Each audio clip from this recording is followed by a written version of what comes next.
Thank you, Deputy Presiding Officer. Can I move the amendment in my name? Now, ordinarily, I would welcome the opportunity for a robust debate, even if the subject choice is deeply questionable, but not today. Now, I'll come to the actual paper, which is the subject matter of this debate, in a moment, Deputy Presiding Officer.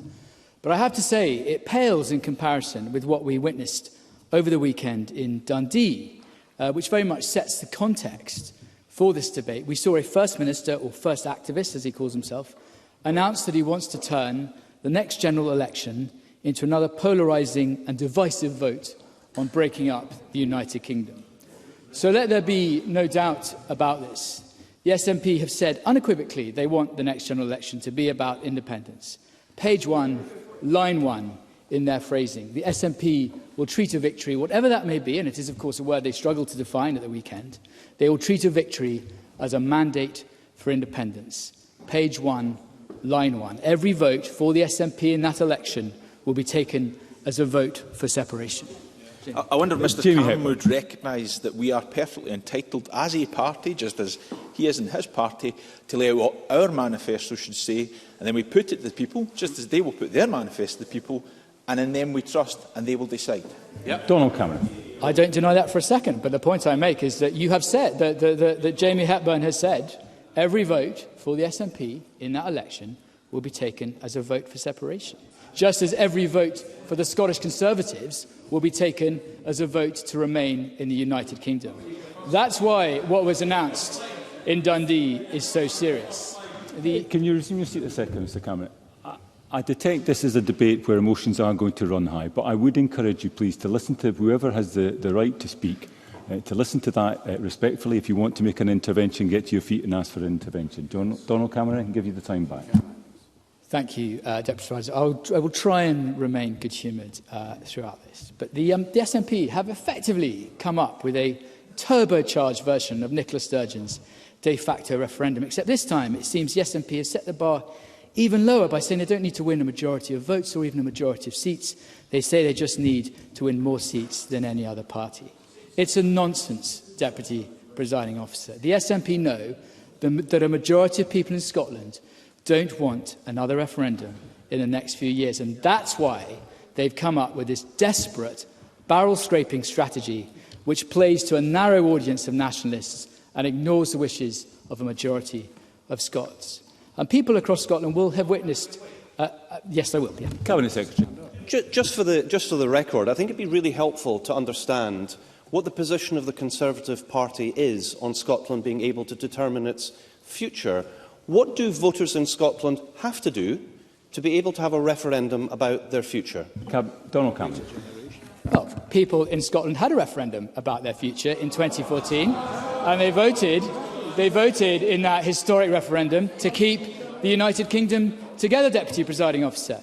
And people across Scotland this last weekend will have witnessed the events in Dundee and will be horrified that the SNP is trying to make the future of the Union the one and only issue at the general election expected next year. Instead, people in Scotland want this government to deal with the problems that affect them in their everyday lives. That means a focus on cutting the NHS waiting list backlog and recruiting more doctors, nurses and dentists. That means a focus on narrowing the education attainment gap across all age groups, investing in additional support needs and cutting class sizes. That means a focus on supporting victims of crime and making sure criminals serve proper sentences. But no, none of these things are important to this government. They are not its top priorities, and that is a tragedy, but it is also a scandal. Let me turn to the paper, and in so doing I do note the sincere pledge given by the Minister for Independence to the Nationals' Holyrood weekly podcast, something that I listen to with great interest most weeks, on the 12th of May. And he said that given government is accountable and responsible to Parliament, and that's a responsibility I take seriously, it's incumbent on me to recognise we should say to Parliament what the next subject material of the forthcoming prospectus papers will be. Well, evidently his words were lost on the First Minister, because the paper was, of course, announced with great fanfare at a press conference last week, debated in Dundee, and with just a GIQ to let MSPs know it had been published. No, I'm going to carry on. Now, I love talking about the law, I love talking about history, I love talking about the Constitution, but I'm not going to take the bait today. Tempted as I am to point out that the devolution settlement already enshrines the European Convention on Human Rights. Acts of this Parliament, acts of Scottish ministers must, of course, comply with that convention. Because this is a paper, Deputy Presiding Officer, which argues a hypothetical of a hypothetical. It concerns an issue that is entirely academic.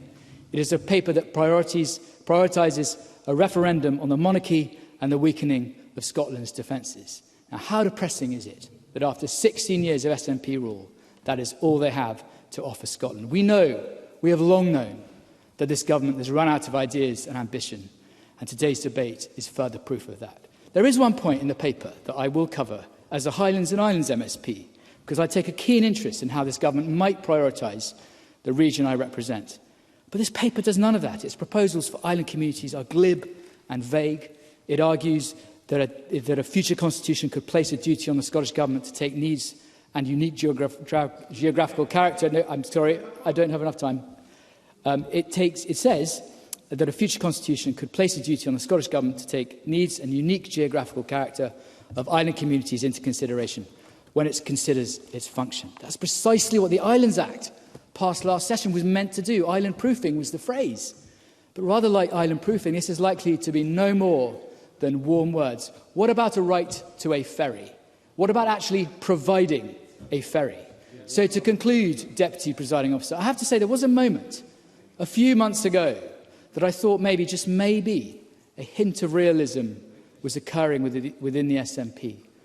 Humza Yousaf himself spoke during the SNP leadership election. He said that independence was not yet the settled will of the Scottish people. Mike Russell, the president of the SNP, saying that independence could not be secured right now. There was a moment, temporary as it was, when a realistic, honest appraisal was being made by senior figures within the SNP. That's why the announcement in Dundee showed such absence of judgment, and that's why, in launching this paper with all its myths and theories, the SNP have completely misread the mood and temperament of people in Scotland. Now, I don't expect a nationalist to stop believing in independence any more than I expect a unionist to give up their faith in the United Kingdom. Those are views that are sincerely held, genuinely held. But I do expect them to read the room, to understand what truly matters to people in Scotland right now and what they expect us as their representatives to be debating.